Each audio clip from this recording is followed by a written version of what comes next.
con una pregunta que en realidad engancha con algo que estábamos comentando, que es que hubieron ganadores y perdedores en la pandemia. Estábamos comentando el caso de los supermercados, que según las estadísticas del INDEC de ayer, son un ganador, son un sector ganador de la pandemia, ¿no? Compares contra lo que compares, intermensual, interanual, lo comparás contra el 2019, vienen ganando mucha plata los supermercados. Y hoy están en el foco. Ayer hubo una reunión con Paula Español, donde la Secretaría de Comercio le pidió que no aumenten. ¿Alcanza con eso? ¿Hay que hacer algo más para que, en tal caso, pongan un poquito el cuerpo en esta etapa que viene? Desde el vamos que haber especulado con los precios y sobre todo con los productos de primera necesidad durante una pandemia es un acto criminal. Me parece que eso alguien se va a tener que hacer cargo. Y sí, desde ya el Estado, por supuesto que siempre hay responsabilidades compartidas y demás, pero el Estado tiene una responsabilidad ineludible. No creo que sea solo de una funcionaria, sino que creo como se está encarando ahora y se va a profundizar seguramente los próximos días. Me parece que la centralidad del Poder Ejecutivo Nacional, que es quien tiene la potestad de intervenir en esta materia, por supuesto hay que tener una postura bien definida, porque lo que ha ocurrido ha sido muy grave. Hubo intentos, hay tensiones o hubo tensiones también respecto a cómo encarar el tema dentro del propio gobierno nacional, pero bueno, yo creo que hay que dejar atrás esas tensiones y avanzar en defensa de la gente. Andrés, dijiste una frase que me quiero detener ahí: haber especulado con insumos esenciales, con alimentos, es una acción criminal. Repaso algunos números del último año. La carne 80%, el doble o un poquito menos que el doble que la inflación. Ahí hubo especulación. Por lo menos el gobierno denunció incluso maniobras especulativas. No sé si hay causas criminales. Panificados y otros derivados de la harina, fideos, aumentos por encima del 100% en el último año. O sea, todos los sectores concentrados de los alimentos, que son casi todos, especularon todos. ¿Va a haber denuncias criminales contra grandes empresas molineras, grandes frigoríficos? No, a ver, yo lo que estoy haciendo es una apreciación, por supuesto. Tendría que haberlas, decís vos.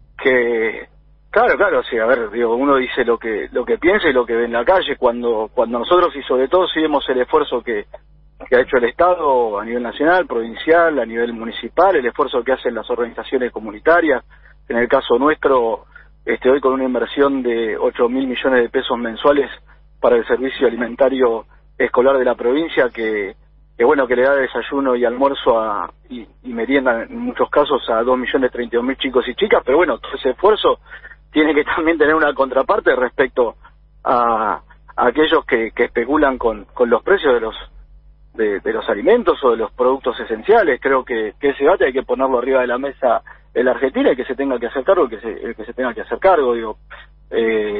Acá todos tenemos que poner el hombro y colaborar.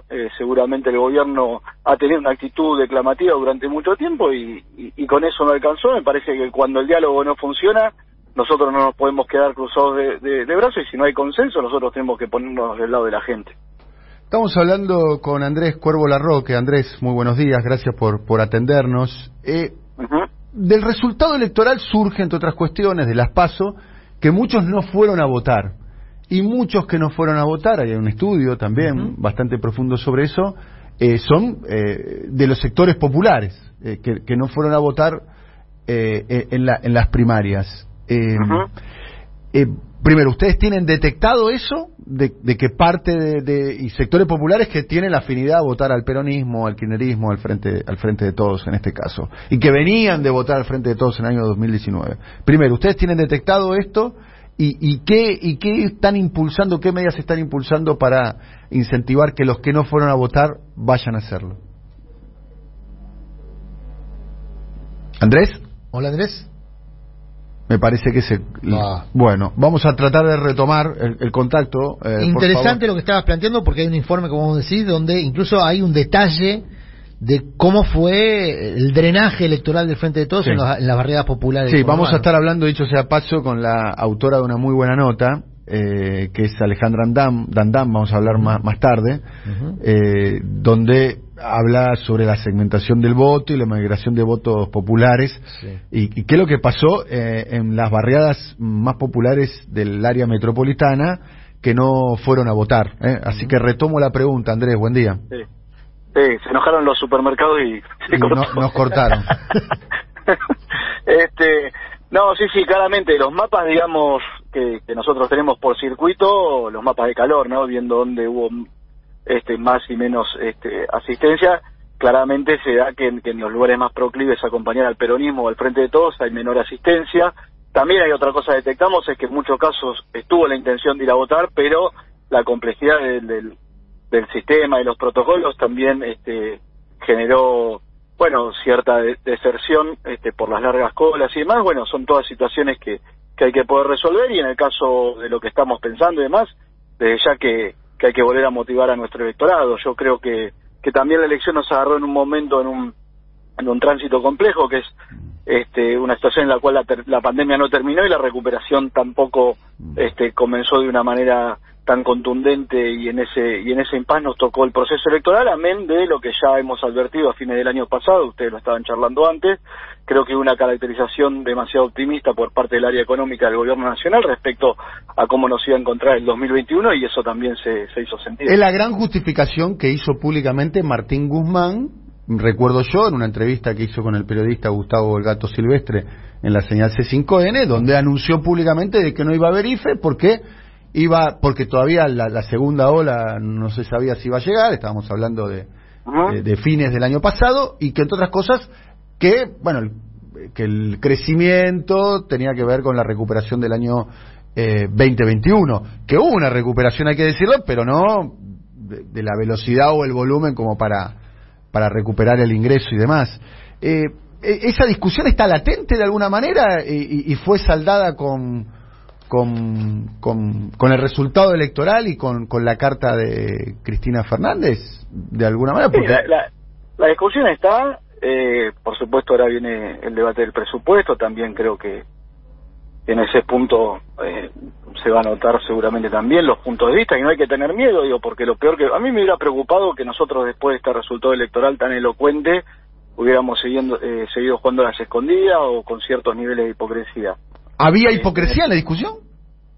Y me parece que muchas veces, en función de cuidar la coalición, la unidad, hay muchas cosas que hemos planteado, quizás no Cristina, no, porque ella siempre lo hizo de manera privada y pública. Nosotros también hicimos nuestros planteos en la medida de lo que nos corresponden, por lo menos en mi caso en materia de lo social, pero a veces me parece que por cuidar el conjunto nos olvidamos, dejamos muy en un lugar secundario las discusiones, y bueno, después las consecuencias aparecen. Néstor decía, el lunes siempre llega, ¿no? Y el lunes llegó, y bueno, ahora hay que ponerse a tono con lo que nuestra sociedad requiere, también siendo justos, ¿no? Todas las medidas que se tomen frente a una pandemia, promediándolas con la situación económica y social que teníamos previa a la pandemia y con la pandemia en sí, por supuesto que siempre van a quedar en un lugar agridulce. Y también, por otro lado, me parece que la vacuna le está ganando al COVID, y eso no es noticia, digamos, ¿no? Entonces eso también hace o genera que sea injusta la discusión, pero bueno, es la realidad que nos toca vivir, sabemos cómo es la ecuación de medios en la Argentina, y hay que ir a jugar sabiendo que vas de visitante, sin tu gente y con el árbitro en contra. Rulo, estamos aquí con Rulo de la Torre. Rulo querido, buen día. ¿Qué tal? Buen día. Bien. ¿Qué tal, Rulo? ¿Qué tal? ¿Cómo te va? Muy bien. Bien. Bueno, tenemos varias cuestiones acá. La carta de Cristina. Cristina plantea en un momento, se está llevando a cabo una política de ajuste fiscal equivocada, que estaba impactando negativamente en la actividad económica, ¿no? Plantea la palabra prohibida, ¿no? Por lo menos en el vocabulario del peronismo, o el vocabulario del kirchnerismo, la palabra prohibida, la palabra ajuste. Y a partir de ahí se abrió un debate, donde participaron, medios de comunicación afines al gobierno, periodistas afines al gobierno, el propio Martín Guzmán, diciendo Cristina está equivocada, y demás. ¿Cuál es tu posición frente a esto? Porque si no es un ajuste, por lo menos el dictamen popular de las elecciones, de las primarias, fue que si no es un ajuste se le parece bastante, ¿no? Sí, después el peronismo no está para cuidar la macro nada más, ya lo dijo Ari, no, los números tienen que cerrar con la gente adentro, entonces no vinimos para que cierren los números sin poner la mirada en el conjunto de nuestra sociedad. Yo te doy un ejemplo en el caso de la provincia de Buenos Aires o de mi ministerio, cuando apareció la segunda ola, lo primero que le dije a Axel fue que teníamos que reforzar la asistencia social con un paquete y en función de eso prácticamente duplicamos el presupuesto del ministerio. Obviamente la ecuación financiera de la provincia es muy distante a las posibilidades que puede tener la nación por la capacidad económica que tiene el Estado provincial, que si bien es la provincia que más aporta al producto general, podríamos decir es el Estado más pobre y la provincia que presenta mayores desigualdades. Pero bueno, claramente entendimos que era el momento de inyectar recursos y de poder contener al conjunto de nuestra ciudadanía que la estaba pasando mal. Y me parece que ese es el debate y no hay que tenerle miedo. Nosotros tenemos una experiencia histórica y por eso cuando se discute qué nuevos instrumentos hay que plantear, creo que los instrumentos de asistencia se desarrollaron en el pasado reciente y existen, está la UACH, está el Progresar, hay un montón está la posibilidad, por supuesto, de generar moratorias jubilatorias, hay un montón de instrumentos y seguramente se pueden desarrollar nuevos, pero bueno, hay que tener la decisión política y avanzar en ese sentido. Yo creo que hay que hacerlo, estoy confiado que va a pasar y creo que eso nos va a permitir dar vuelta el resultado en noviembre.